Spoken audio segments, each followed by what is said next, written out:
कांग्रेस हमेशा बांटो और सत्ता पाओ के फॉर्मूले पर चली है। कांग्रेस ने बार बार ये सिद्ध किया है वो एक हरियाणा में इंडिया गठबंधन नहीं बन पाया क्योंकि वहां कांग्रेस को लगता था कि बस हम अपने ताकत पर अपने बलबूते पर जीतेंगे तो सत्ता में और कोई भागीदार नहीं चाहिए। तो हमारे जो मित्र है हुड्डा जी या कांग्रेस के नेता है उनको लगा कि हम ही जीतेंगे।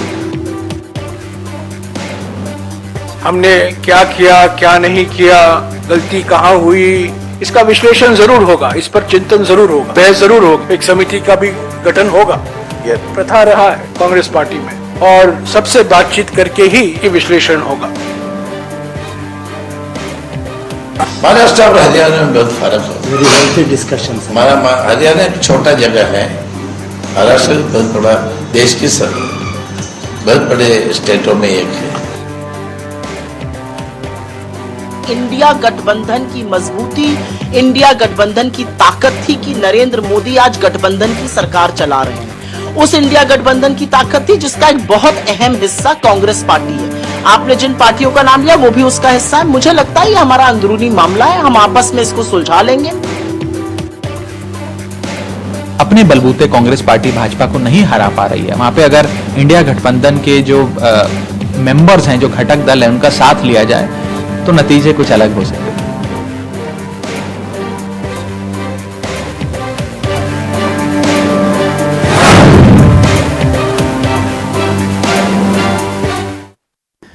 तो हरियाणा में हार, गठबंधन हो गया, क्या वाकई में तार तार? हरियाणा में हार के बाद गठबंधन में क्यों हड़कंप मचा हुआ है?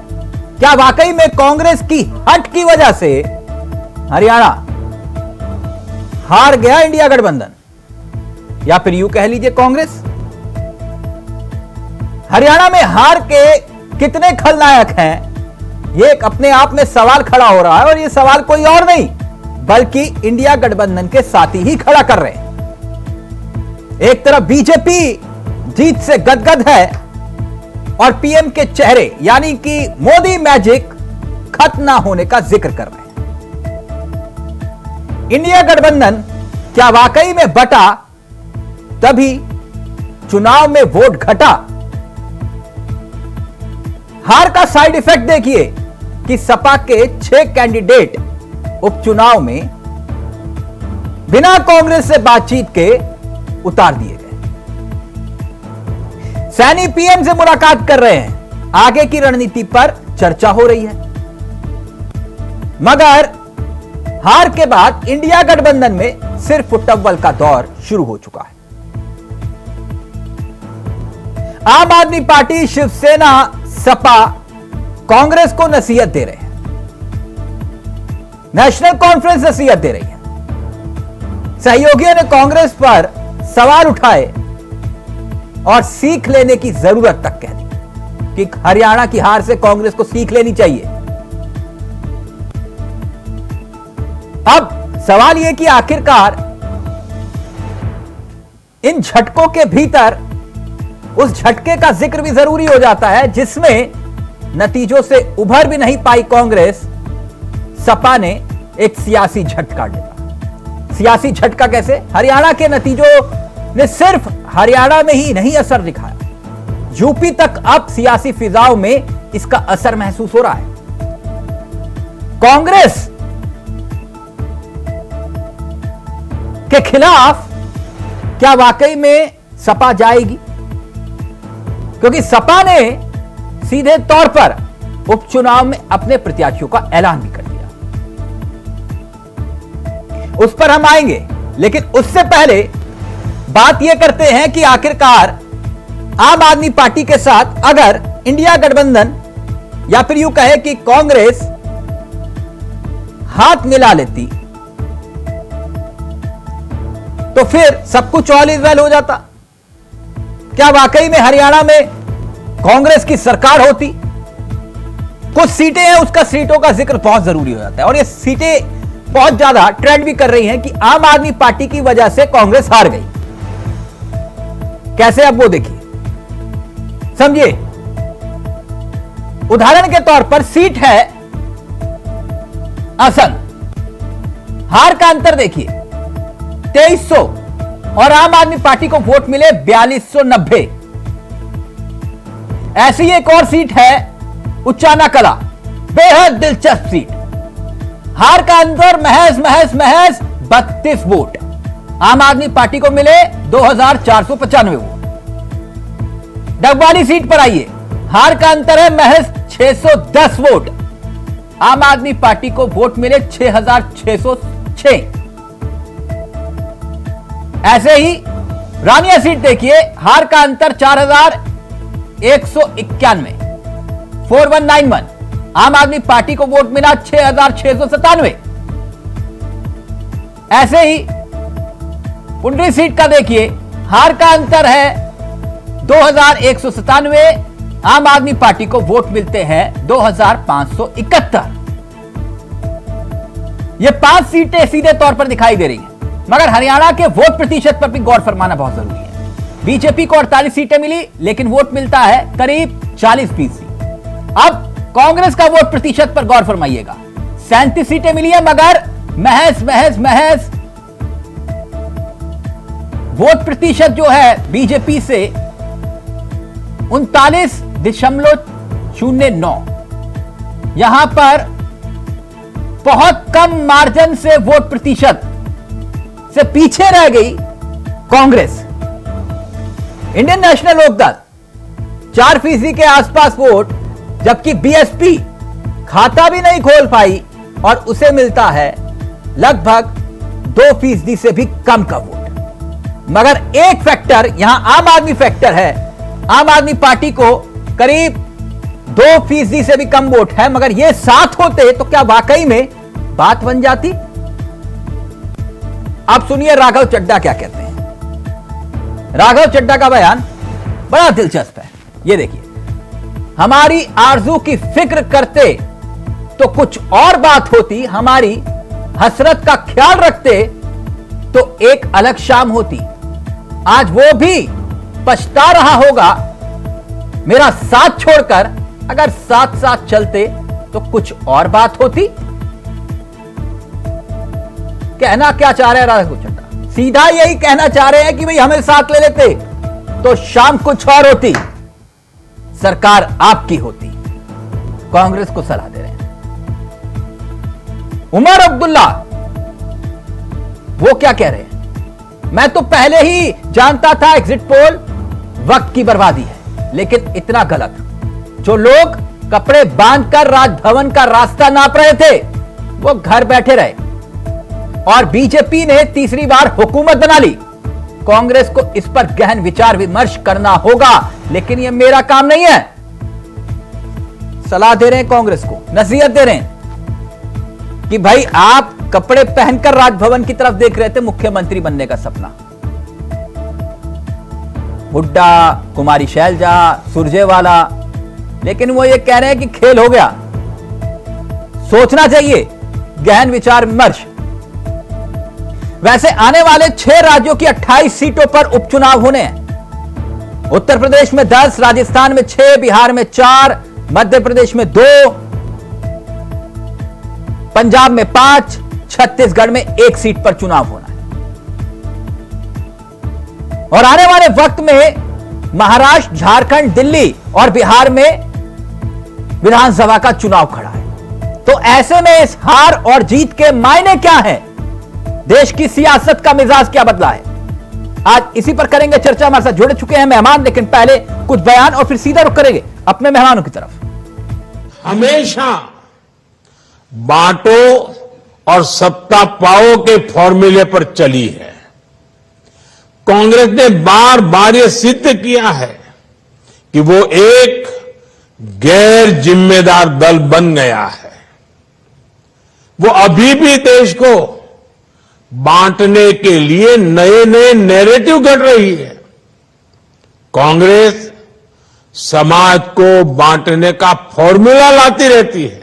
हरियाणा में इंडिया गठबंधन नहीं बन पाया क्योंकि वहां कांग्रेस को लगता था कि बस हम अपने ताकत पर, अपने बलबूते पर जीतेंगे तो सत्ता में और कोई भागीदार नहीं चाहिए।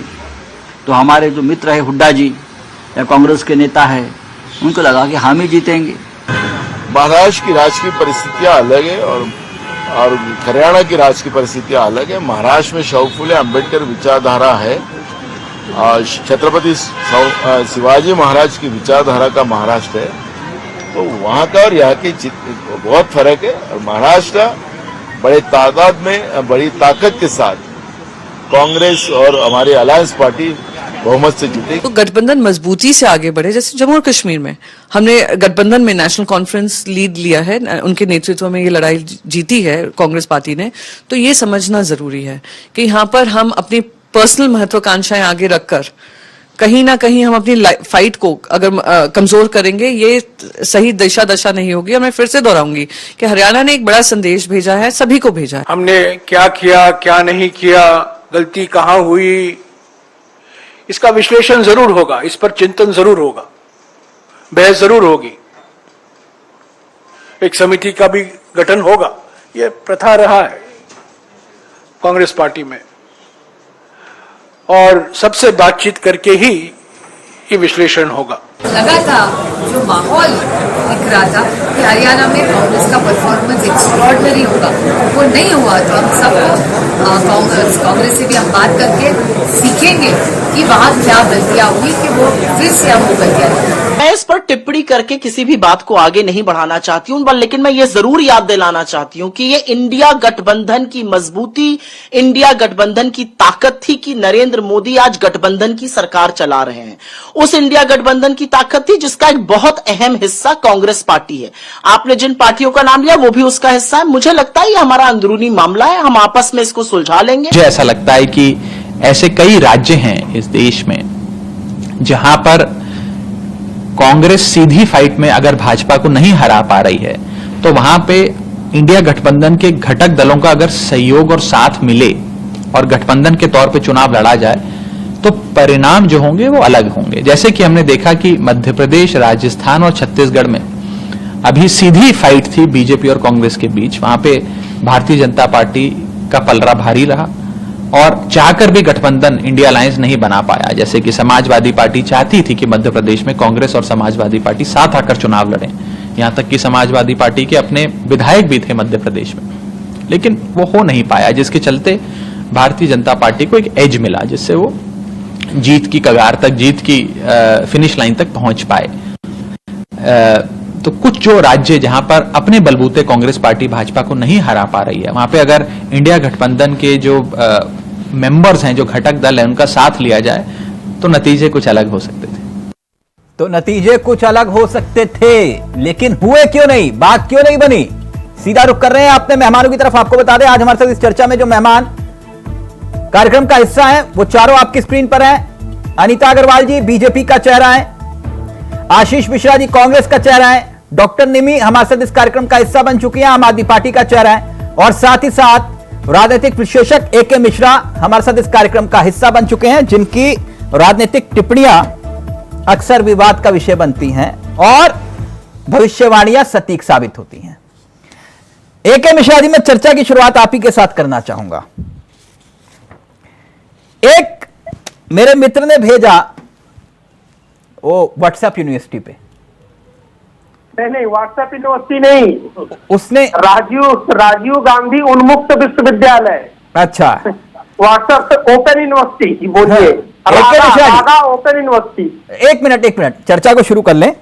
उसमें लिखा था कि हार कर जीतने वाले को बाजीगर कहते हैं, मगर जीत कर हारने वाले को क्या कहते हैं? इस सवाल का उत्तर मैं आपसे चाहूंगा। देखिए, इंडिया में दो पैरेलल यूनिवर्सिटी पत्रकारों ने खोली है। एक तो पहले खोली थी व्हाट्सएप यूनिवर्सिटी किसी पत्रकार ने, ये चुनाव के बाद मैंने खोली है रागा राजीव गांधी ओपन उन्मुक्त। मेरे शब्द मुक्त नहीं, ओपन यूनिवर्सिटी का मतलब होता है मुक्त विश्वविद्यालय, लेकिन उन्मुक्त विश्वविद्यालय है। राजीव गांधी उन्मुक्त विश्वविद्यालय बोल लीजिए, रागा उन्मुक्त विश्वविद्यालय। वहां से पढ़े लिखे जितने पत्रकार और ये नेता वगैरह है ना, जो आंधी तूफान ला रहे थे, क्या क्या ला रहे थे, मैं सही बताऊं ना चावला जी, केवल मैं ही नहीं, आप अपने दिल पे हाथ रख के पूछिए, जितने एंकर, वक्ता, प्रवक्ता, खुद कांग्रेस के नेता राहुल गांधी पे चर्चा कर करके थक चुके हैं। मैं खुद मेंटली हम लोग फ्रस्ट्रेट हो गए हैं कि इनके ऊपर क्या बोला जाए। आप मुझे एक चीज ये बताइए, प्रधानमंत्री नरेंद्र मोदी जी 10 साल से चाय बना रहे हैं, 2014 से। कितनी परफेक्ट चाय, न शक्कर कम न ज्यादा, चाय की पत्ती चीनी सब कुछ एकदम टकाटक। हाँ, ये बेचारे जलेबी बनाने गए। भाई आप पंचर वाले की दुकान पे गए थे, आप मैकेनिक के यहाँ गए, आप बढ़ई के यहाँ गए, आप ट्रक ड्राइवर के यहाँ गए, आप इससे पहले जलेबी वाले के यहाँ नहीं गए थे, इतना मुझे पता है। नन्हे हलवाई के यहाँ आज तक राहुल गांधी नहीं गए हैं, तो फिर आपने क्यों जलेबी बनानी शुरू कर दी? पहले आपको नन्हे हलवाई के यहाँ जाके जलेबी नहीं, ये गठबंधन वाले मसले पर आइए ना। ये जो गठबंधन के सहयोगी जो सलाह दे रहे हैं और खासतौर पर आम आदमी पार्टी जो बात कह रही है, कुछ दम लगने लगा। नहीं, 5 सीटें तो साफ तौर पर दिखाई दे रही है कि अगर आप हाथ मिला लेते, अहंकार ना जताते, तो आज नजारा कुछ और होता। चावला जी आपके साथ ही, या मुझे याद नहीं है किसके साथ, मेरे YouTube चैनल में वो डिबेट पड़ी है जब केजरीवाल छूटे थे, तो मैंने बोला केजरीवाल बाहर आए ही इसीलिए है कि बीजेपी को जिताने के लिए। हरियाणा में जब उन्होंने बोला कि हम 90 सीट तक खड़ा करेंगे, मैं तभी समझ गया केजरीवाल की मंशा क्या है। नहीं वो तो ना ना ना ना ना, ये आप गलत प्रोटेक्शन कर रहे हैं। आम आदमी पार्टी ने तो हाथ बढ़ाया, लेकिन कांग्रेस ने और हुड्डा साहब ने तो मना किया। नहीं, एक्चुअली आम आदमी पार्टी ने हाथ बढ़ाया। आम आदमी पार्टी तो हर जगह हाथ बढ़ाती है, उसमें दिक्कत नहीं है, जब तक साफ की जरूरत रहती है। देखिए, जिसको बोलते हैं दगाबाज यार, कांग्रेस की जो नीयत है, जो इमेज बन रही है, और ये विवाद बहुत पहले से था। भाई हम केवल लोकसभा में करेंगे गठबंधन, राज्यों के चुनाव में हम नहीं करेंगे, तो ये तो उसी वक्त समझ जाना चाहिए था। लेकिन अब केजरीवाल या आम आदमी पार्टी वाले मोदी या अपने से मजबूत पार्टी पे अपनी भड़ास तो निकाल नहीं सकते। गए तो वो भी मुख्यमंत्री बनने थे ना, बोल तो रहे थे कि हम 50 आप मानते हैं इस बात को कि आम आदमी पार्टी के अकेले लड़ने से कांग्रेस को सीधे तौर पर नुकसान हुआ? वही एक नुकसान के फैक्टर दो हैं, एक राहुल गांधी और आम आदमी पार्टी, ये मान के चलिए। अच्छा, राहुल गांधी नुकसान के फैक्टर है। अरे सबसे बड़े नुकसान के फैक्टर, भाई आप क्यों जलेबी बना रहे हो जब आपको पता ही नहीं है? तो जबरदस्ती जलेबी जो काम नहीं किया है। आशीष मिश्रा जी, एक मिनट। आशीष मिश्रा जी उत्तर नहीं दिया AK मिश्रा जी ने। हारकर जीतने वाले को बाजीगर कहते हैं, मगर जीतकर हारने वाले को क्या कहते हैं? देखिए, मैं एक ही चीज कहूंगा इस विषय पे, मामला बड़ा गंभीर है। लेकिन कहते हैं ना कि अपनों की पहचान जो है वो वक्त ही कराता है, दुख की घड़ी में होती है साहब। ठीक है। और दूसरी चीज देखिए, ऐसा पता है, जब हम अगर यदि विश्लेषण करने के लिए जाएं, हम एक राष्ट्रीय पार्टी है, राजनीतिक दल है, विश्लेषण जरूर होता है। ठीक है, ऐसा तो नहीं है कि आज ही हमारा गठबंधन टूटा है, युति टूटी है।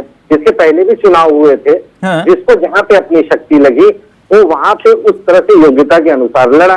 पंजाब में लोकसभा चुनाव में भी हम साथ में नहीं लड़े थे। अच्छा, तो अब यहाँ पे लेकिन अब बात आती है हरियाणा की। निश्चित तौर पर हम तंत्रों के माध्यम से हराए हुए लोग हैं, लेकिन अब किसी पे शिकायत करके ठिकरा फोड़ के कुछ मतलब नहीं है। अच्छा, कैसे आशीष जी, कैसे जरा समझाएंगे आप, कैसे हार गए आप? उसमें यही कहूंगा कि अपनों की महफिल में बेगाने हम सबकी असलियत को पहचाने हम। एक चीज, और दूसरी चीज अब आ गई नहीं, कैसे? ये तो ठीक है, नहीं तो फिर जो राघव चड्ढा कह रहे हैं वो भी बहुत बखूबी कह रहे हैं कि शाम कुछ और होती, साथ होते तो वही तो कह रहा हूँ कि इसी के लिए मैंने कहा ना कि अपनों की महफिल में बेगाने हम सबकी असलियत को पहचाने हम। नहीं, समझाइए ना, मैं इतना जानता नहीं हूं, इतना जानकार नहीं हूं आपकी तरह, थोड़ा समझाइए। इसका अर्थ एक ही चीज से निकल के आएगा, शिकवा नहीं किसी से गिला नहीं, जो नसीब में नहीं था वो मिला नहीं। जनता ने जो हमको दिया है, मतलब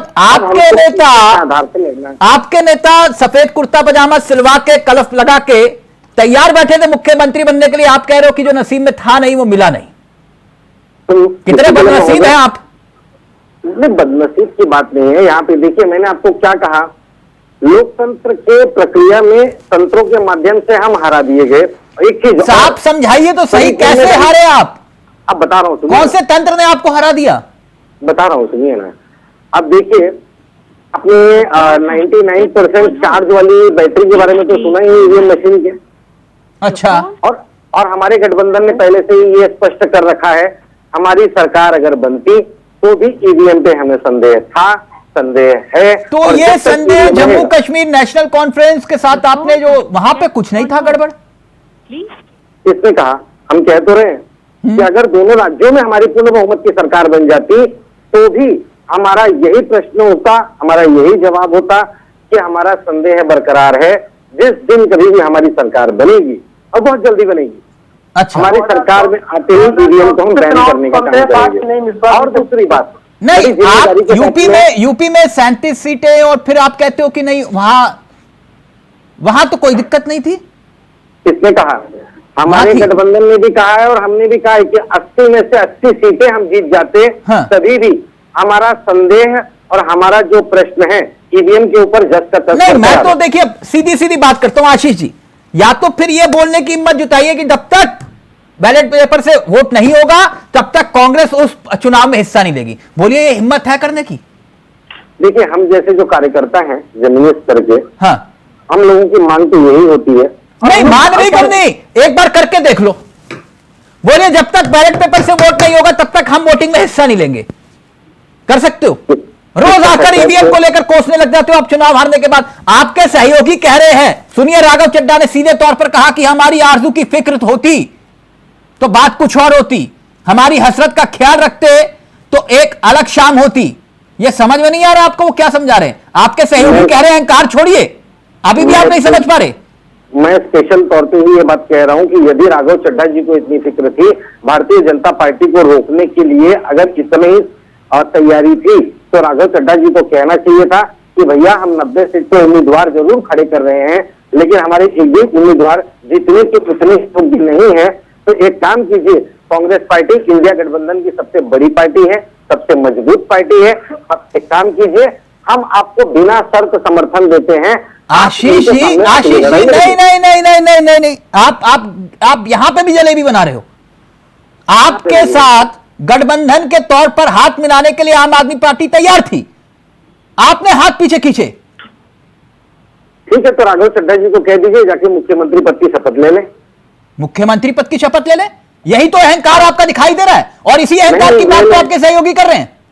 नहीं, देखिए, बात सहयोगियों की मैंने क्या कहा कि जिस प्रकार से हम लोगों का दिल्ली में अलायंस हुआ था, उन्होंने कहा कि 4 हम लड़ेंगे, 3 आप लड़ेंगे। हम ये बात जानते हैं कि दिल्ली में आपकी पार्टी मजबूत आप है। इस इन आंकड़ों को नकार रहे हैं कि आम आदमी पार्टी चुनाव लड़ी, आपको नुकसान पहुंचा, और ये बात राहुल गांधी भी चाहते थे, लेकिन भूपेंद्र हुड्डा इस बात के लिए तैयार नहीं थे, ठीक उसी तरह जैसे कमलनाथ तैयार नहीं थे मध्य प्रदेश में अखिलेश यादव को लेकर। इस बात पे भी मैं कहना चाहूंगा कि जो हरियाणा में जो चुनाव में हुआ, निश्चित तौर पर हम जीती हुई बाजी को हारे हैं। मैं इसको सहजता से स्वीकार करता हूं, और इसके साथ में जो कड़ियां कुछ आप भूल रहे हैं वो कड़ियों को भी मैं जोड़ देता हूं। जिस प्रकार से कमलनाथ जी ने अपने भाषण के माध्यम से कहा था, नाम लिया था अखिलेश जी का, वो शब्द का प्रयोग नहीं करना चाहिए था। एक चीज, दूसरी चीज, ठीक वही काम दीपेंद्र हुड्डा जी ने अखिलेश जी को लेकर किया, ये नहीं करना चाहिए था। अब ये देखिए, राहुल जी बहुत सारी चीजें चाह रहे हैं, लेकिन आपको भी ये नहीं करना चाहिए जो आप अब कर रहे हैं कि राघव चड्ढा को जाके मुख्यमंत्री पद की शपथ लेनी चाहिए। आप भी वही कर रहे हैं। नहीं, सुनिए ना, मैंने एक बात कही कि मैं दूसरे का दोष नहीं दे रहा हूं, इसलिए मैंने आपसे क्या कहा। सर, आप दोष देकर भी कह रहे हैं, आप अभी भी नहीं मानने को तैयार कि आप लोग अहंकार में डूबे हुए थे और ओवर कॉन्फिडेंस से तभी आप हारे। अहंकार की बात नहीं है, मैंने आपको पहले ही कहा, शिकवा मुझे किसी से नहीं है। हमें तो अपनों ने लूटा, गैरों में कहां दम था। हमारी कश्ती वहां डूबी जहां पानी भी कम था। हमारे नेता ही पानी कम नहीं था, आपके अपनों ने छेद कर दिया साहब। चेक करिए। डॉक्टर निमी, एक मिनट, डॉक्टर निमी, वो ये कह रहे हैं कि अगर इतनी चिंता थी तो जाइए मुख्यमंत्री पद की शपथ ले लीजिए। तिलक जी, मुझे तो लगता है कि ये जो उपहास, ये जो टंग इन चीक कमेंट्स होते हैं, जो सार्काज्म होता है, या फिर ये जो चुनाव के बाद के जो आंकलन होते हैं जिसका कोई महत्व नहीं है, या even for that matter exit poll, ये सब ऑब्सोलीट हो जाने चाहिए।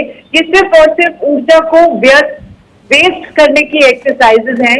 ये बहुत ही उबाऊ चीजें हैं। आम आदमी पार्टी राजनीति में एक फ्रेश ब्रेथ ऑफ एयर की तरह आई है, जो बहुत ही विनम्रता से अपनी हर एक जीत और हर एक हार से सबक हासिल करती है। आपने इंडिया गठबंधन में होते हुए कांग्रेस को धोखा क्यों दिया हरियाणा में? ये आप खुद ही क्या, अपने सवाल को आप खुद ही सुनिए और पूछिए कि क्या पूछ रहे हैं आप। मैं ये पूछ रहा हूं, हिंदी में पूछ रहा हूं मैडम, कि आपने धोखा क्यों दिया कांग्रेस को हरियाणा में? दिल्ली में हमने कांग्रेस को 3 सीटें प्लेट में परोस के दी थी कि आइए। नहीं, आपने दी नहीं थी, वो गठबंधन के तहत तय हुआ था। जी जी।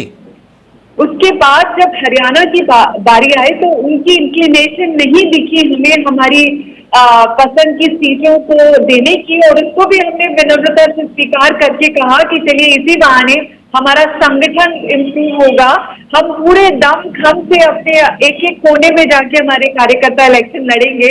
हमने कभी भी नेगेटिव राजनीति नहीं खेली, और अब भी हम ये नहीं कह रहे हैं कि हमारी वजह से हारे हैं, हम ये कह रहे हैं कि हम मजबूत हुए हैं। मैडम आंकड़े बता रहे हैं कि आपकी वजह से 5 सीटें सीधे सीधे तौर पर हारे हैं, ये आंकड़े बता रहे हैं, मैं नहीं कह रहा।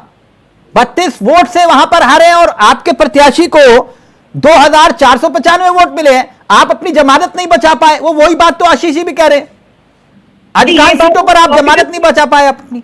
ये बात आप कांग्रेस से पूछिए, 1.7% वोट कोई कम नहीं होता। हमारा वोट जेजेपी से भी कई गुना ज्यादा है, जो कि 10 साल पहले से वहां पर राजनीति कर रहे हैं और अभी कुछ दिन पहले सरकार में थे। तो आप आम आदमी पार्टी को किसी भी तरह से कम साबित नहीं कर सकते। नहीं, ऐसी कौन सी मजबूरी थी कि आपको 90 की 90 सीटों पर प्रत्याशी उतारने ही थे? अगर आके ही आपको यह चिंता थी कि बीजेपी को बेदखल करना है सत्ता से, इसका मतलब तो वही हुआ जो ए.के. मिश्रा कह रहे हैं कि आप बीजेपी की बी टीम है। जी नहीं, एक होता है कन्विक्शन, एक ओवर कॉन्फिडेंस। हम लोग ओवर कॉन्फिडेंस से कैसे कह सकते थे कि हम खुद सरकार बनाएंगे, जबकि हमारा संगठन अभी वहां पे नया है। बट हाँ, हम कुछ चीजें हासिल कर सकते थे कांग्रेस की मदद से। आशीष मिश्रा जी जवाब प्लीज जल्दी से, फिर मैं अनीता जी आपके पास आ रहा हूं, क्योंकि आज मसला थोड़ा अलग है। आशीष जी, वो बात तो सही कह रही है डॉक्टर निमी। देखिए, डॉक्टर निमी जी का कहना अपनी जगह पे ठीक है, क्योंकि देखिए लोकतंत्र है, लोकतंत्र में हर किसी को अधिकार है। जब हमारी बातें उनके साथ में नहीं जमी, निश्चित तौर पर हमारे आला कमान का निर्देश था कि वहां पे संगठन के साथ में बात होके समझौता होना चाहिए। हाँ। लेकिन ये अगर कहते हैं कि ओवर कॉन्फिडेंस में, तो उसके साथ में एक लाइन में जोड़ता हूँ कि निश्चित तौर पर मैं कह रहा हूँ ना कि जिस मशीन के ऊपर मैं बात कह रहा हूँ, 99% ईवीएम की मशीन का चार्ज होना सर, ये अभी ईवीएम वाला 1 मिनट, अब सर पब्लिक भी देखती है ना, तो फिर थोड़ा मामला समझा करिए। हर वक्त ईवीएम को नहीं कोसा जाता ना, आगे भी हम कोसते ही रहेंगे। नहीं तो फिर कोसते रहिए, फिर कोसते रहिए, पूरी जिंदगी कोसते रहेंगे सर, फिर कुछ नहीं होगा हासिल। डॉक्टर निमी जो बात कर रहे हैं उसको समझिए आप, वो समझ नहीं रहे हैं आप लोग, आपको अहंकार छोड़ना होगा। संजय राउत कह रहे हैं कि हरियाणा में इंडिया गठबंधन नहीं बन पाया क्योंकि कांग्रेस को लगता था कि वो अपनी ताकत पर जीत जाएंगे, तो सत्ता में कोई और भागीदार नहीं चाहिए था। तिलक जी, यदि सबको ऐसा लगता है तो मैं एक ही चीज कहता हूं कि सभी लोगों को, यदि लोगों को लगता है कि कांग्रेस अहंकार में है, तो मैं बाकी दलों के लिए इतना ही कहना चाहूंगा, अपने साथी मित्रों के लिए, कि आप लोगों को भी अपने स्वार्थ का कहीं ना कहीं त्याग करना होगा। बात सही है डॉक्टर निमी, स्वार्थ तो छोड़ना पड़ेगा आपको। जी, स्वार्थ एक अलग चीज होती है, स्ट्रैटेजी एक अलग चीज होती है। अगर आप बुद्धिमानी से सीट का सिलेक्शन करते हैं तो उसमें स्वार्थ नहीं होता, वो एक तरह की स्ट्रैटेजी होती है जिससे शायद कांग्रेस कहीं पीछे रह गई है। लेकिन अब आपके नेता राघव चड्ढा कह रहे हैं दिल्ली में हम अकेले चुनाव लड़ेंगे, क्यों? ये मैं फाइनल समझूं? हमने दिल्ली में बहुत सारा काम किया, उसको शोकेस करके हम दिल्ली वालों का विश्वास। तो आप फिर कहां गए इंडिया गठबंधन? अब आप कॉम्प्रोमाइज, वही बात तो आशीष मिश्रा कह रहे हैं, स्वार्थ छोड़ेंगे आप भी तो स्वार्थ नहीं छोड़ रहे ना अपना। नहीं, स्वार्थ की बात ही नहीं आती, यहाँ पर काम हमने किया है। 15 साल से ये लोग सत्ता से बाहर है, 0 सीट इनकी आई है, तो किस बेसिस पे ये, किस हैसियत से मांग रहे हो आशीष जी 0 सीट आई? देखिए, मैं एक ही बात कहना चाहूंगा, 10 साल के आविष्कार का नतीजा ये है कि 10 साल में किस दशा से शुरू हुए थे, किस दिशा में निकले और किस दशा तक पहुंचे। निश्चित तौर पर कांग्रेस पार्टी की जो छिटकी हुई जमीन है, उसी पे जो अपनी फसल जाने की लोग कोशिश कर रहे हैं, ये एक न एक दिन आपके और हमारे समक्ष ये जग जाहिर होगा। और आप देखिएगा, कांग्रेस पार्टी अपनी विचारधारा के साथ में थी, अपने सहयोगियों कहना क्या चाह रहे हो आशीष जी, कहना क्या चाह रहे हो आज? वो कह रहे हैं हम दिल्ली में अकेले चुनाव लड़ेंगे, आपकी जरूरत नहीं है, कोई सीट बंटवारा नहीं, कुछ नहीं। ये देखिए, ये फैसला तो हमारा आला कमान तय करेगा। आला कमान जब वो हाथ मिलाने को तैयार नहीं, आला कमान इसमें क्या कर देगा? कोई कमान क्या कर देगा? हरियाणा में हाथ मिलाने के लिए यदि कोई तैयार नहीं हुआ, पंजाब में कोई तैयार नहीं हुआ, तो क्या चुनाव संपन्न नहीं हुए? हुए ना, ऐसे ही संपन्न होंगे। अब देखिए फिर ब्लेम दे रहे हैं आप, वो तो हाथ मिलाना ही चाह रहे थे, आप नहीं मिला रहे थे ना साहब। देखिए, एक होता है हाथ मिलाना और एक होता है कि हाथ मिला के सीधा गला पकड़ना। तो गला पकड़ने का अधिकार तो हम किसी को नहीं देंगे। डॉक्टर निमी, समझ में आया आपको? आप लोग गला पकड़ रहे थे। ये बिल्कुल बेबुनियाद बात है। हम लोग इस तरह से विनम्रता से अपना हक की चीजें मांग रहे थे। हमें लग रहा था कि अगर हमारे साथ हाथ मिलाएंगे तो शायद इन्हीं का कुछ गला हो जाता, लेकिन दिल्ली में हम ऐसा नहीं करेंगे। अब हम भी स्मार्ट हो गए हैं, हमें भी। डॉक्टर निमी का फोन डिस्कनेक्ट हो गया, प्लीज। डॉक्टर निमी का फोन डिस्कनेक्ट हो गया। मैं आ रहा हूं डॉक्टर निमी आपके पास। अनीता अग्रवाल जी, आपके पास देरी से आया, उसके लिए माफी चाहूंगा। हैसियत की हो रही थी तो मैंने कहा पहले हैसियत ही निपट ले, फिर उसके बाद आपके पास। अच्छा, एक बात बताइए अनीता जी, थोड़ा आपसे मामला, ये जो अभी पूरा कार्यक्रम चल रहा है इंडिया गठबंधन के बीच में, गठबंधन, अब ये हरियाणा में जो कुछ हुआ, ये बीजेपी जीती है या फिर कांग्रेस हारी है? देखिए, भाजपा पहले भी जीती थी, भाजपा भी जीती है। हम केवल इन्होंने शायद आपको ईमानदारी से, आपको उम्मीद थी अनीता जी? जी हाँ, हम भाजपा वहाँ पे जीती। हमने पहले भी कहा था कि भारतीय जनता पार्टी की ही जीत होगी। आपको उम्मीद थी इतनी सीटें आएंगी? जी हाँ, बिल्कुल। मैंने तो आपसे आपकी डिबेट में कहा था कि सरकार हमारी बनेगी। नहीं, सरकार बनाना तो आप 2 सीटों पे भी सरकार बना देते हो, 2 विधायकों में भी सरकार बन जाती है आपकी, लेकिन इतनी उम्मीद थी आपको? बिल्कुल, हमें उम्मीद थी, हमें पूरा यकीन था। देखिए, जनता का लोग विश्वास था, क्योंकि वहाँ भले लोग जाट समीकरण के, सेना समीकरण के, कुछ भी करें, लेकिन सबसे बड़ी बात ये थी कि वहाँ की जनता ने काम देखा है, मोदी जी का काम देखा, उनको योजना देखी है। और एक चीज मैं और कह सकती हूँ, इन्होंने ये कहा था कि लोकसभा में हम लोग गठबंधन करेंगे, विधानसभा में नहीं करेंगे। इनका पहले ही निर्णय तय है, और ये किसी भी विधानसभा में देखिए, चाहे कांग्रेस जो है बड़ी मौका प्रस्त है, वो जब लोकसभा का काम होते थे, उन्होंने उत्तर प्रदेश में समाजवादी पार्टी से गठबंधन करके अपनी कुछ एक सीट से आगे सीटें बढ़ा ली है। लेकिन जहाँ इनका होता है वहाँ किसी के साथ अपना गठबंधन नहीं करते, ये शुरू से सबको नहीं। तो आपको कम से कम एक बार डॉक्टर निमी को थैंक यू तो बोलना चाहिए। हम निमी को थैंक यू नहीं, हम तो इन लोगों को कह रहे हैं कि आप समझो कांग्रेस है क्या। नहीं, आप कल से जलेबियां बांट रहे हैं तो कम से कम एक जलेबी का कम से कम डॉक्टर निमी के पास जलेबी तो जानी चाहिए। नहीं, जलेबी तो खुद खाएगी ऐसा नहीं है, लेकिन सबसे बड़ी बात यह है, मैं ये कहना चाह रही हूँ, कांग्रेस को, हर पार्टी को समझना चाहिए कि कांग्रेस है क्या। कांग्रेस जहाँ बिल्कुल नहीं है, जहाँ जीरो है, वहाँ तो कहेगी मेरे साथ गठबंधन कर लो। जहाँ कांग्रेस को लगेगा मैं थोड़ी सी ताकत और हूँ, वहाँ कहेगी हटो हटो हटो, पीछे हटो, हमारे साथ मत दो। तो ये कांग्रेस का शुरू से है, आज से नहीं है।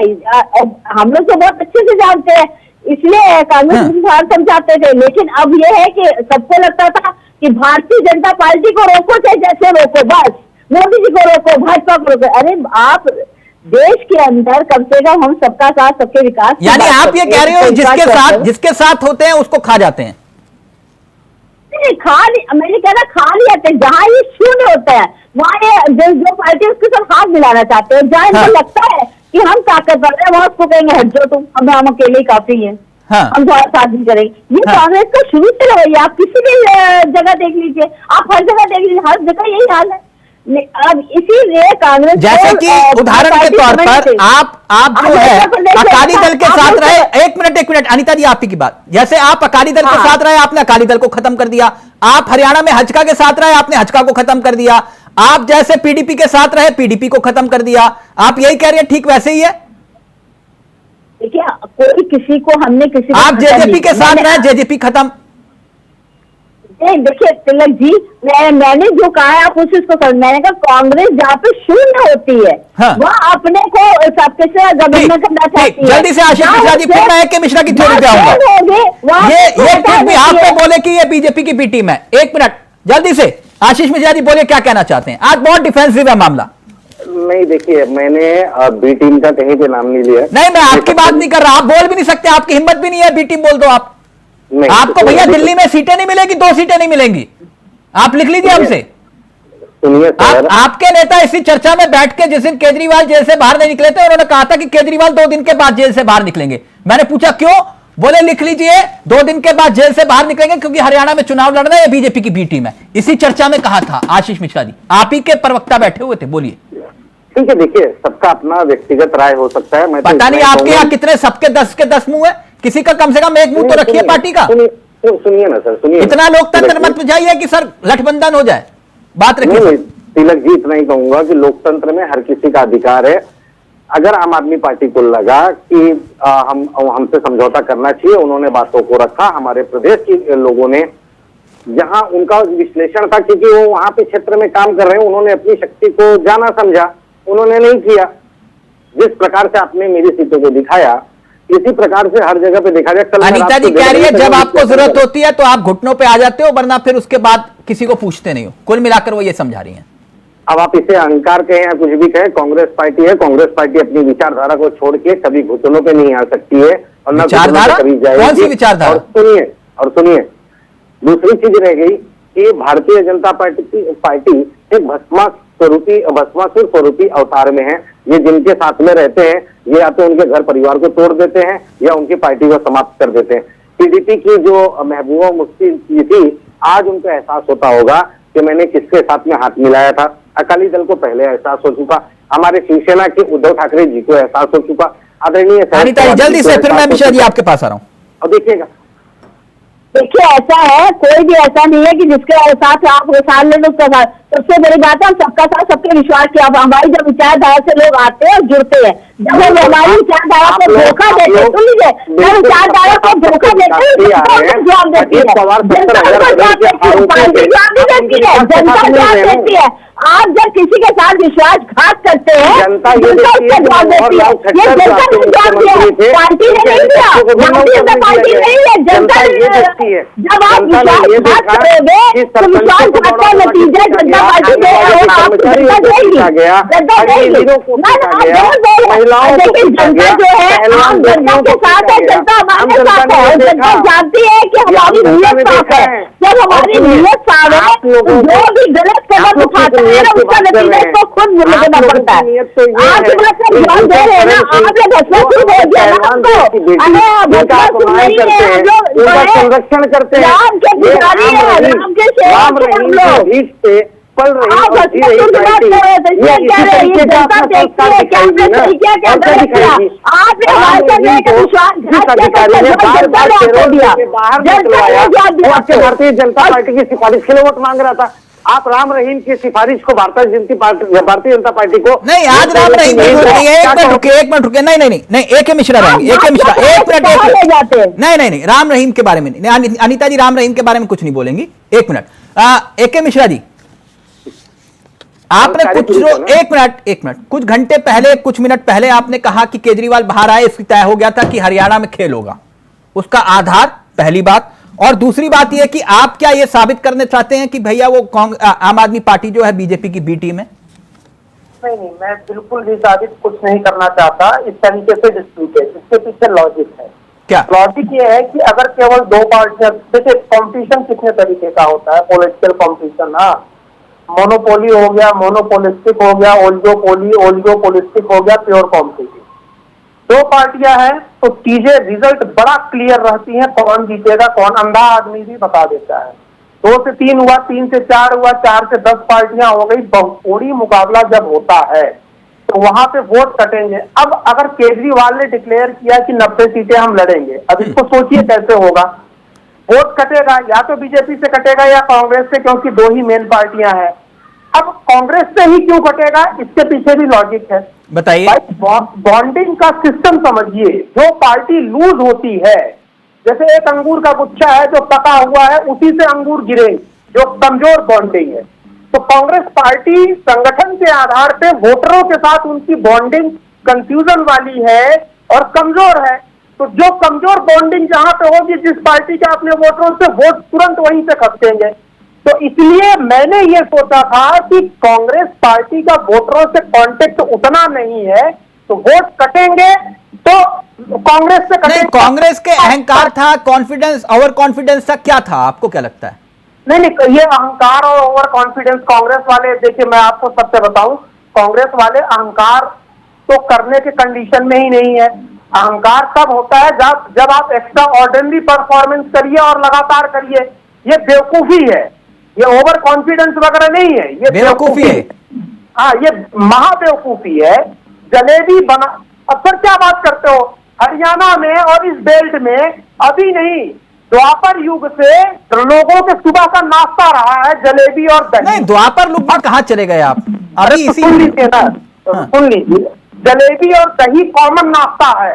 राहुल गांधी ने सोचा हम उसमें एक्सपोर्ट एक नया टेक्निकल टर्म जोड़ देंगे, हरियाणवी जाट को आएगा ही नहीं समझ में, सोचेंगे भाई बहुत बड़ी बात कर रहे हैं, क्रांति आ जाएगी इकोनॉमिक। अरे किसको बेवकूफ बनाने चले थे, जहां घर घर में, वहां पे महिलाएं देवियां घर घर में जलेबी बनाना जानती हैं।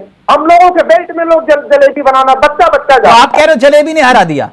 इतनी बेवकूफी वाली बात आप करना, महिलाओं ने भी समझ लिया कि ये निरा बेवकूफ आदमी है।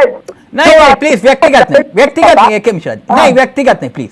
जिस आदमी को जलेबी भारतीय खाद्यान्न का एक प्रमुख हिस्सा है हजारों सालों से, और जिसको जलेबी के बारे में नहीं पता, पब्लिक क्या सोचेगी उसके बारे में? राहुल गांधी वो पारस पत्थर है, वो पारस है, जिसको भी वो छू देते हैं वो सोना बन जाता है। आप इतना ही सोचिएगा। मैं बड़ी बात मैं इतना कहूंगा, एक मिश्रा जी, मैं बड़े सम्मान के साथ में कह रहा हूँ, आप इतना समझिए, भारतीय जनता पार्टी आज तक के चुनाव में देखा गया था कि जब भी कोई जीते तो वहां पे लड्डू बचते थे, लड्डू खिलाए जाते थे। लेकिन पहली बार ऐसा हुआ कि हर दफ्तर में, हर कार्यालय में, हर गांव में जलेबी बटी है। तो समझ लीजिए कि वो रेहड़ी पटरी पे जो ठेला लगा के बेचारा जलेबी गरीब व्यक्ति बेचता था ना, ये गजब की थ्योरी है, गजब की थ्योरी है, गजब थ्योरी है। मतलब क्या है कि भाई हमारी हार की खुशी में पूरे देश में जलेबी बटी है। AK मिश्रा जी, सरकार ने बलिदान दे दिया पूरे देश में जलेबी बांटने के लिए। देखिए, राहुल गांधी की सोच इसके दबे कुचले तबके के लोगों का उद्धार कैसा हो, उसके लिए होता है। बहुत गजब थ्योरी, ऐसी थ्योरी सुनिए आप कहाँ देखोगे? तमाम दुनिया, देश के तमाम चैनलों में ऐसी थ्योरी सुनिए जैसे आशीष मिश्रा बता रहे। जल्दी से डॉक्टर ने आपके पास आ रहे हैं, AK मिश्रा जी जल्दी से रेक करिए, जल्दी से। राहुल गांधी जी को देखोगे कोविड के समय सड़कों पर संघर्ष करते हुए, लेकिन मोदी जी को आप ऐसा नहीं देखोगे। मोदी जी को देखोगे आप मुकेश अंबानी के यहाँ पे शादी में वहां पे अतिथि बन के स्वागत करवाते हुए। अरे सुनिए, ठीक है, मुझे भावनाओं की कदर है, मैं एक ही चीज बोलूंगा, यथा राजा तथा प्रजा, मच्छिका कांटे मच्छिका, ये अंधेर नगरी चौपट राजा, चटा तेर भाजी चटा तेर खाजा। इसमें हमारे जनता पार्टी में कुछ नहीं है, जैसे भारतीय जनता पार्टी वैसे कार्यकर्ता वैसे प्रवक्ता। अब ये सिद्ध करने में लगे हैं जो राहुल गांधी ने, अच्छा जलेबी बनाई, मुकेश अंबानी ने या गौतम अडानी ने कहीं पे जलेबी छाना? आप कम से कम उतना तो सोचिए ना कि उस ठेले वाले का, पूरे देश में कह रहा हूं मैं, हरियाणा की आपने बात किया ना, वहाँ की परंपरा में है जलेबी, हरियाणा का छोड़ दो कुछ पल के लिए। नहीं अभी छोड़ो, जलेबी मत बनाइए, यहाँ मत बनाइए जलेबी। एक मिनट रुकिए, ना यहाँ जलेबी नहीं, यहाँ जलेबी मत बनाओ, एक मिनट रुको। अब मुझे जल्दी से बताओ, ये आम आदमी पार्टी का कोई वाकई में असर दिखाई दिया है कि मिश्रा जी, जिस थ्योरी पर बार बार जिक्र किया जा रहा है? नहीं, बिल्कुल। देखिए, इसका एक बड़ा सिंपल सा फार्मूला है। जितनी ज्यादा पार्टियां बढ़ती चली जाएंगी उसमें दो ही कंडीशन होगा, अगर टक्कर कांटे की है पार्टियां और नेता। नहीं तो फिर क्या आम आदमी पार्टी राष्ट्रीय पार्टी है, वो लड़ना छोड़ दे क्या मिश्रा जी? नहीं, हम कहाँ बोला, हम तो भैया हाथ जोड़ के प्रार्थना करते हैं कि हर प्रदेश में अकेले लड़िए आप। हम ज्वाइन कर लेंगे आम आदमी पार्टी को, अगर इस शर्त पे कि हर प्रदेश में हर सीट पे वो अकेले लड़ रहे हैं। डॉक्टर निमी वो कह रहे हैं कि अकेले लड़ेंगे तो एंजॉय करेगी पूरा देश, जहां जहां राज्य में चुनाव हो वहां अकेले लड़ो। आम आदमी पार्टी ज्वाइन कर लूंगा अगर हर प्रदेश में ये अकेले लड़े तो। कार्यकर्ता नहीं मिल गए। तिलक जी, राजनीति बहुत ही सीरियस फील्ड है। इस तरह के लोग, इस तरह के उपहास मुझे समझ नहीं आता कि हम क्या प्रूव करना चाह रहे हैं। ये सब पीछे छोड़कर अगर हम आगे बढ़े तो मैं भी कहना चाहूंगी कि आम आदमी पार्टी को भी काम मत आइएगा, ये गलती मत कीजिएगा। आप एक राजनीतिक विश्लेषक हैं तो आप थोड़ा आगे की सोचिए। हम किसी की बी टीम नहीं है, हम अपनी A class A double plus team है और हम अपने दम पर आगे बढ़ रहे हैं। We are rising, we are shining. लेकिन टीम आपको नहीं बोला, मैंने तो डायनामिक समझाया कि जब एक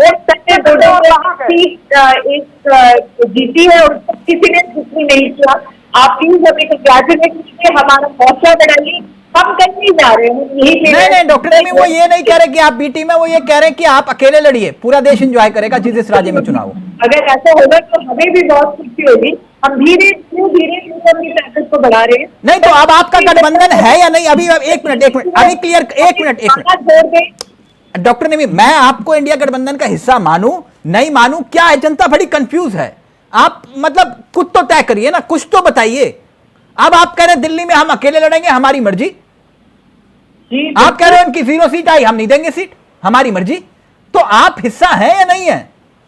जहां भी हमें अपनी विजिबिलिटी और हमारे संगठन की स्ट्रेंथ नजर आएगी वहां हम अपने बलबूते पे जाएंगे। बाकी हमारा ओके, यानी ये कह रहे टिट फॉर टैट होगा, जहां ये मजबूत होंगे वहां आपको नहीं पूछेंगे। आशीष जी, कुल मिलाकर ये नहीं, कोई इसके ऊपर तो मैं एक ही चीज कहना चाहूंगा डॉक्टर नीमी जी को, मुहूर्त पे टकरा गए हम, अच्छा हुआ कि होश में आ गए।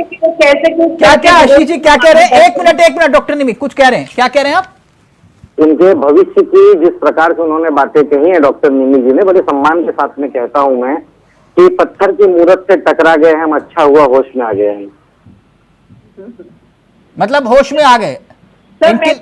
माइंड कर रही हूँ कि आपके ऊपर इतना टॉन्ट करता जा रहा है, मुझे बिल्कुल अच्छा नहीं लग रहा है। राजनीति में मर्यादा रखनी चाहिए।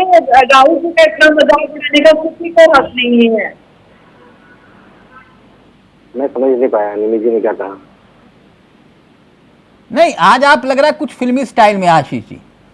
नहीं, आज मैं आपने जिस प्रकार से शुरुआत किया राघव चड्ढा जी के, बड़े सम्मान के साथ में मैं नहीं, तो राघव चड्ढा ने जो कहा मैंने वही कहा, मैंने कोई अपने घर से थोड़ा ना बना के लाया हूं। तो अब जो मैं कह रहा हूं, मैं या तो इस बात को मानिए गलत बोल रहे हो भाई। आंकड़ों के हिसाब से आप सीटें हारे वहां पर जहां पर आम आदमी पार्टी को ज्यादा वोट मिले, आपको कम वोट मिल गए, वहां कम मार्जिन से चुनाव हारे आप। तो मैंने वही तो कहा जो राघव चड्ढा कह रहे हैं, मैं घर से थोड़ा बना के लाया हूं। नहीं, मैंने बिल्कुल उस पर आपत्ति नहीं जताई और मैंने स्टार्टिंग में ही कहा कि मैं सहजता से हार को स्वीकार करता हूं। मैंने आपको बताया सरकारी तंत्रों के माध्यम से यंत्रणाओं के तहत हमको हराया गया और जैसे कि 32 वोट से जहां पे हमारी हार की बात हुई, 600 वोट की 200 वोट की बात हुई, तो मैं आपको बताता हूँ, जरा आप नीचे के निर्दलीय उम्मीदवार को ले लीजिए, वहां पे नोटा को ले लीजिए, आप डायरेक्ट हम अपनी पार्टी को हमारे सामने खड़ा किए। या सरकारी तंत्र या ईवीएम जहाँ हारते हैं और होना शुरू कर देते हैं, ईवीएम सरकारी तंत्र, ये इनकी आदत है, इनकी बात आज की नहीं हमेशा की। ईवीएम पर लेकिन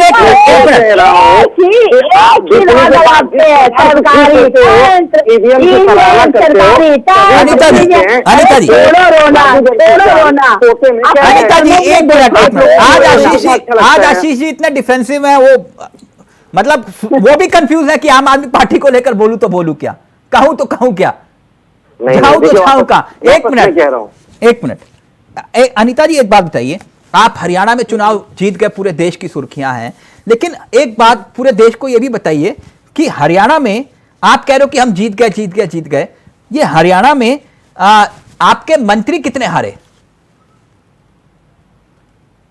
देखिए, जनता का लोक मत है, उसमें चाहे मंत्री हो चाहे उन्होंने हमारी सरकार को जिताया है। नहीं, आपकी सरकार को जिताया। आपने कहा ना कि आपने विकास किया और विकास की गंगा बहा दी, यमुना सरस्वती सब बह गया, लेकिन आपके मंत्री चुनाव हार गए, कितने हारे ये मैं पूछ रहा हूं, आपको मालूम है?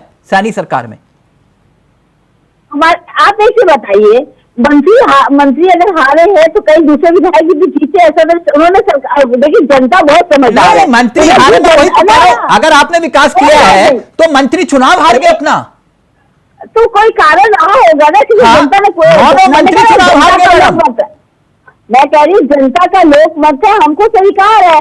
तो आप देखिए मैडम, सिर्फ 2 ही मंत्री चुनाव जीते, आपके अधिकांश मंत्री चुनाव हार गए और कुछ की आपने टिकट काट दी। जनता बहुत समझदार है और सब जनता भारतीय जनता पार्टी में भरोसा करती है, इसमें कोई दो राय नहीं है।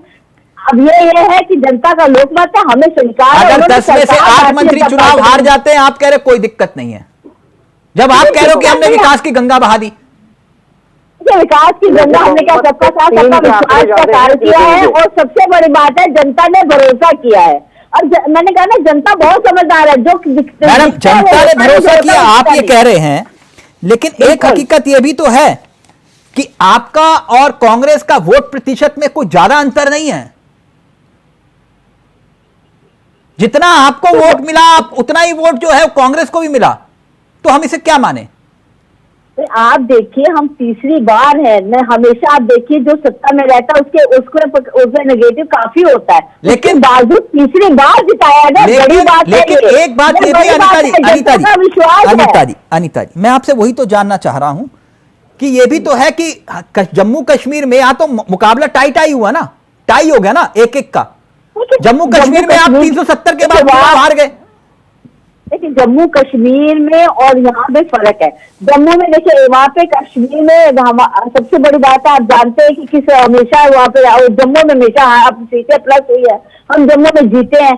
देखिए वहाँ की सिचुएशन में आते आने समय लगेगा, लेकिन लोगों ने स्वीकार करना शुरू कर दिया है कि भारतीय जनता पार्टी विकास के कार्य को आगे बढ़ाती है, हम स्वीकार करते हैं। उन्होंने पक्ष मजबूत बनाया है। अच्छा, इस बात को हम मानते हैं कि ये जो बात इशारों में ए.के. मिश्रा और बोल नहीं पा रहे आशीष जी, लेकिन कांग्रेस के नेता बोलते हैं कि ये बी टीम है आपकी आम आदमी पार्टी, अगर ये ना होते तो आप हार जाते।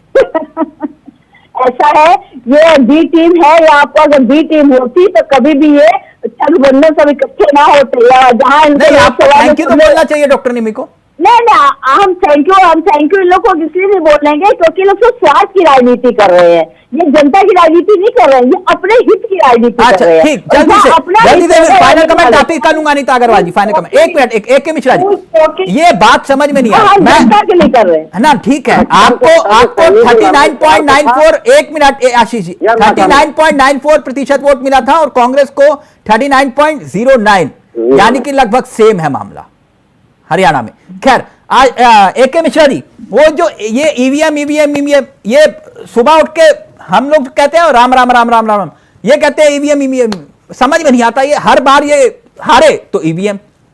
ए.के. मिश्रा जल्दी से। नहीं, कुछ चीजें जो है जो समझ में नहीं आती है, अब हमें छोड़ देना चाहिए। हमारे कांग्रेस के मित्र ने एक शेर बोला कि पत्थर की मूरत से टकरा गए, अच्छा हुआ हम होश में आ गए।